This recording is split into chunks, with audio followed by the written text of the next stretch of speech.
Hey everyone, welcome back.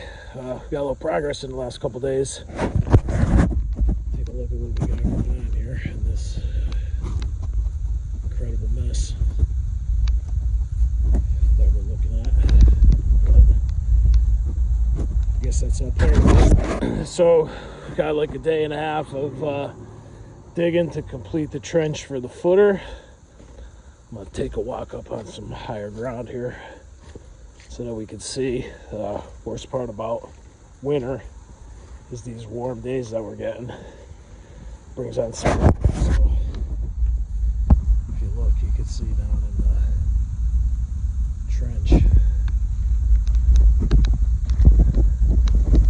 Got some water on these forms here that we'll have to pump out.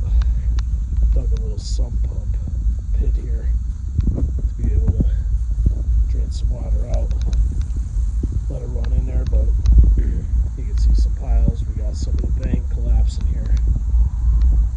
It'll have to be hand shoveled out, but you see these boards that we got pinned into the ground here. Those are our batter boards.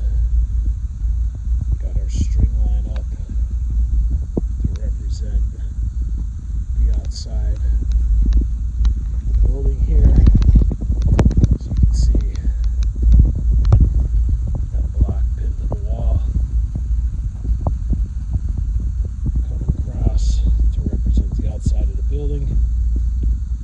We got 8 inches of footer sticking out that way from the outside wall and 16 inches coming that way right around the whole thing. So it's going to be an 8-inch wall, 8-inch foundation wall sitting on 2-foot wide footer. So in theory there'll be 8 inches of footer on the outside and 8 inches of footer on the inside. It's supposed to rain 2 inches or so of rain tomorrow, so that's going to put a little damper on the project here. But if you remember the last time we had the garage door that was up high where the existing patio was, we now have it installed.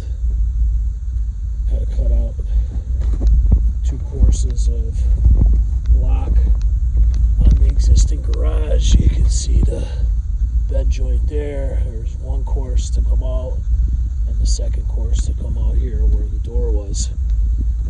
Once we got that out, we were a little bit below the existing garage door. We'll take a look at the mess that we got in here. So there was a step. You can see that floor all roughed up. I had to install some solid concrete block on top of that course because we are a little bit above that course with this garage floor. An unfortunate part about this step is that it was poured at the same time as the garage floor. I thought maybe that I'd be able to jackhammer this out of here and it would be poured on top of this floor and I'd have a fairly smooth surface when I was done, but unfortunately this is what's left, so this is going to take some chiseling, some grinding to get it out, but in the meantime it is not interfering with the opening of the door. So I had to cut out my existing jack studs. I installed some pressure treated jacks to support that header up there since they are touching the existing foundation wall on both sides. And then I had a pad down. You can see the header up here. That was the existing header. That door was pushed pretty much right up against it. And the framing. Sorry for the little interruption. I'm sure this video will have a little misconception as we're going, but I got an iPhone's storage full, so I could not record any more video. But that header up there, door is pushed against it. This framing down here, this is just a flat, non-bearing header above that door, because instead of having cripples above the header, I now have cripples below it. Doesn't really make a difference since that existing header was already there. I wasn't going to remove it. Just brought down the framing to allow my door to sit there and have a correct rough opening. You can see that mortar's still a little wet. It's dark there. Got the door sealed in. Silicone underneath that threshold there to prevent any water from coming in, especially with that rain. I'm going to deal with this mess at another time. It's not really that important to me, and I guess I'll have to put some tile or something down on the floor. But the crew to do the foundation and footers is supposed to come Monday. Hope they have their hip boots. I suspect they're not going to come here with the impending storm.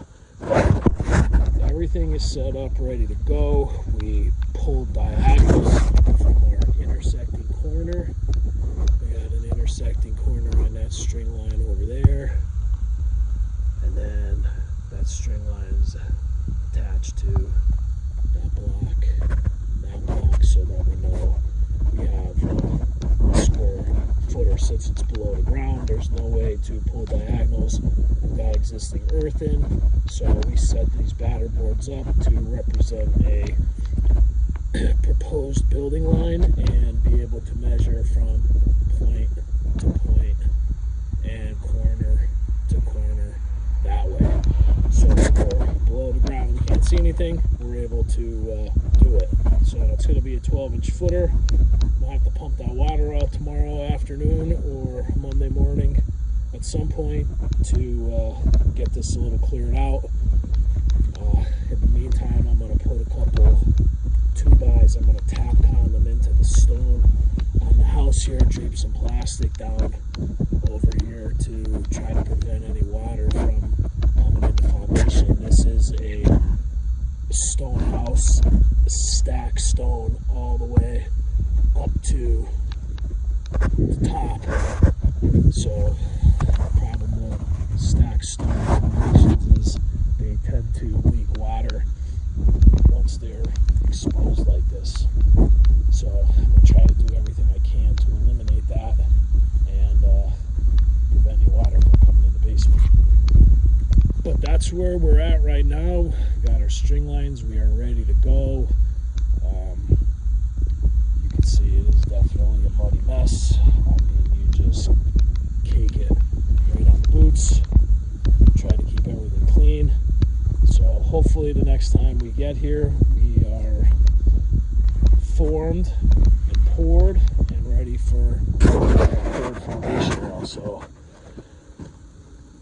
next time when we show up, we're going to hopefully have a little bit different view. This muddy mess is going to remain here for a while, though. Unfortunately, we're kind of hoping for some cold weather. Normally we don't say that in the wintertime, but try to get some of this stuff to freeze up a little bit so we're not walking in the swamp here. But hopefully you guys enjoyed, and we'll see you on the next one. Thanks.